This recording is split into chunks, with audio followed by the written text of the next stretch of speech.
Online कक्षा में सभी भैया बहनों का स्वागत है। आज हम कक्षा 10वीं विषय गणित में प्रश्नावली 3.3 पढ़ेंगे। इस प्रश्नावली में है क्या? इसमें है द्विघात समीकरण। तो पहला प्रश्न यही है, निम्न समीकरणों को जांच कर बताना है कि क्या ये द्विघात समीकरण है। तो इसके हमको 4 प्रश्न दिए हुए हैं। पहले प्रश्न में कितने प्रश्न दे रखे हैं? 4 प्रश्न दिए हुए हैं। इन प्रश्नों को देखकर या हल कर हमें ये बताना है कि ये द्विघात समीकरण है या नहीं है। तो हम करेंगे क्या? गणित का जब हम प्रश्न हल करते हैं तो हल करने से पहले हमें उस प्रश्न को समझना चाहिए। समझने का तात्पर्य कि वह प्रश्न हल कैसे होगा, उसका सिस्टम क्या है, कि उसमें कोई सूत्र लगेगा या कोई तरीका लगेगा या उसकी कोई परिभाषा का उपयोग होगा। तो उस बात को समझनी है पहले, और यदि वो बात आपको समझ आ गई तो प्रश्न हल हो जाएगा। तो बताना हमें क्या है इस प्रश्न में, कि जांच करके बताना है कि द्विघात समीकरण है या नहीं। इसके लिए हमें द्विघात समीकरण की परिभाषा आनी चाहिए कि द्विघात समीकरण होती क्या है। किसी भी समीकरण को हल करके और x की अधिकतम घात यदि 2 है तो वह द्विघात समीकरण कहलाती है। कहने का तात्पर्य क्या हुआ? किसी भी समीकरण को हल करके, हल करने का तात्पर्य है अंश बटे हर में नहीं होना चाहिए, कोष्टक नहीं होना चाहिए, कोष्टक की घात नहीं होनी चाहिए, कुल मिला के संख्या कैसी होनी चाहिए? अवरोही क्रम में घात होनी चाहिए। x की घात 3, x की घात 2, x की घात 1 और गणित की संख्या बराबर 0। तो हम देखेंगे वहां x की अधिकतम घात कितनी है। यदि x की अधिकतम घात 2 है तो द्विघात समीकरण है, और 2 नहीं है तो द्विघात समीकरण नहीं है। तो पहला प्रश्न यही है, इसको जांच करके बताना है कि क्या ये द्विघात समीकरण है। तो जांच करने से पहले इसका तरीका क्या है, इसका सिस्टम क्या है, कि पहले हमको ये कोष्टक सरल करने चाहिए, और कोष्टक सरल करके सभी पदों को बाईं ओर लेने चाहिए, और फिर हल करके फिर देखनी चाहिए कि x की घात अधिकतम कितनी है। देखते हैं कैसे होगा। x को x से गुणा कर दो, x स्क्वायर, x को 1 से x, ये प्लस का 8। क्या हुआ? इसको इससे गुणा किया है, x को x से x स्क्वायर, x को 1 से x, ये गुणा हो गया, ये प्लस का 8 जो का त्यों। इसको भी गुणा करना है। गुणा करने के इसके हमारे पास 2 तरीके हैं।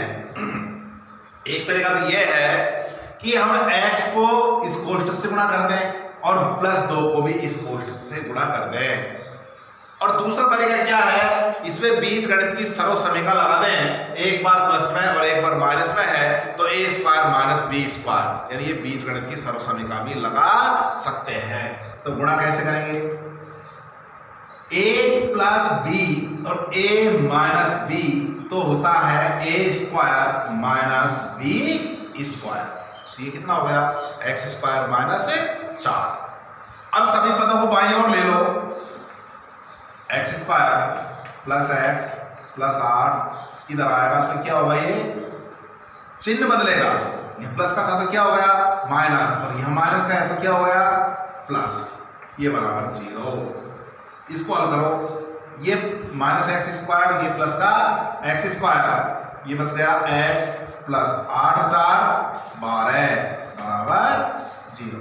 यहां हम देख रहे हैं कि x की अधिकतम घात कितनी है?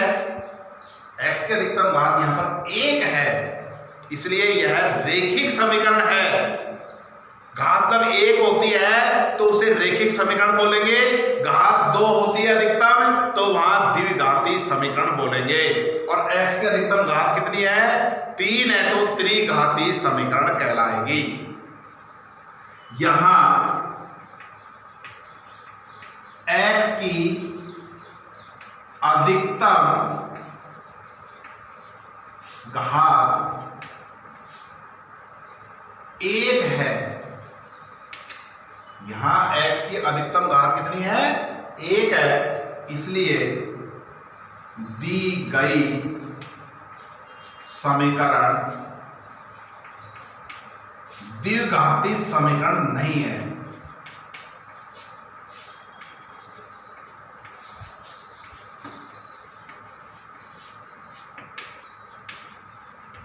द्विघाती समीकरण नहीं है तो क्या है? रैखिक समीकरण है। x की अधिकतम घात 1 है, इसलिए क्या है? रैखिक समीकरण है। तो कहने का तात्पर्य यह है कि चाहे प्रश्न गणित में कैसा भी हो, उसका सिस्टम हमें याद होना चाहिए। सिस्टम क्या है? मान लो इसी प्रश्न की बात करूं कि जांच करके बताना है कि क्या ये द्विघात समीकरण है।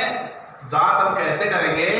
पहले प्रश्न को हल करेंगे, किसी प्रकार का कोई कोष्टक या घात नहीं होने चाहिए, सभी पदों को बाएं ओर लेकर के और हल करके ऐसे सरल समीकरण प्राप्त करेंगे। और सरल समीकरण प्राप्त करने के बाद यदि x की अधिकतम घात 2 है तो द्विघाती समीकरण है, अन्यथा नहीं है। इसी का एक एग्जांपल और लेते हैं। इसी का मान लो सेकेंडरी सवाल लें, x + 2 की घात 3 बराबर x² - 4 या x की घात 3 - 4 कैसी भी समीकरण हो सकती है। उसकी आपको क्या करना है? केवल जांच करनी है कि यह द्विघाती समीकरण है या नहीं है।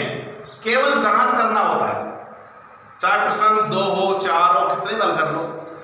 कहने का मेरा भाव क्या है कि ये कोष्टक हल करना, सभी पदों को बाईं ओर लेना, क्या कहलाएगा? द्विघाती समीकरण है या नहीं है, उसके द्वारा पता लगाएंगे। तो क्या करें? सबसे पहले घात 3 को हल करते हैं। घात 3 को हल करने के हमारे पास 2 तरीके हैं कि पहले इसको होल स्क्वायर हल कर लें और फिर x + 2 से गुणा कर दें, या फिर डायरेक्ट a + b का होल क्यूब का सूत्र लगा दें। जैसा कि आप हल करना चाहें। इसके 3 टुकड़े कर लिए, x + 2 × x + 2 × x + 2, और एक एक पद को गुणा कर दो, उससे भी कोष्टक हल हो जाएगा। और यदि आपको डायरेक्ट सूत्र याद है तो आप डायरेक्टली इसका प्रयोग कर सकते हैं। जैसे a + b की घात 3 बराबर a³ + b³ + 3a² b + 3ab²। इस तरह समीकरण से इसको हल कर लें, a + b की घात 3। तो रखिए इसमें मान, a का मतलब x³ b का मतलब 2 का क्यूब प्लस 3a²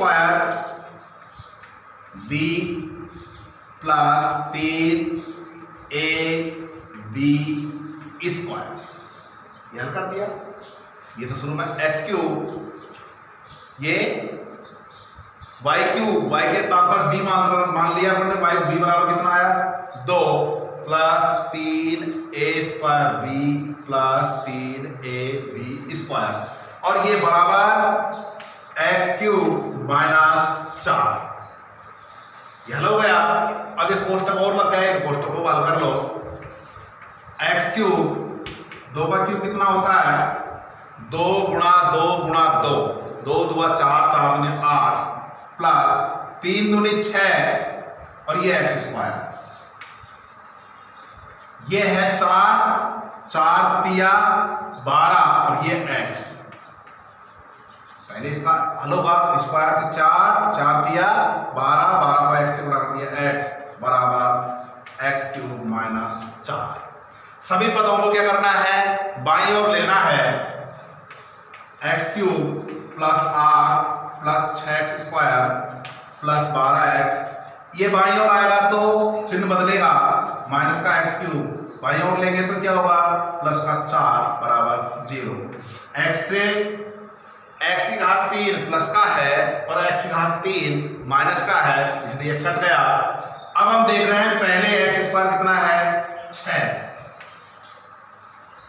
फिर x कितना है 12x, फिर गणित की संख्या देख रहे हैं 4 और 8 12। हम प्रत्येक पद में 6 का भाग दे सकते हैं, प्रत्येक पद में 6 का भाग दे सकते हैं। तो यहां हुआ x स्क्वायर 6 दूआ 12 और 6 दूआ 12 बराबर 0।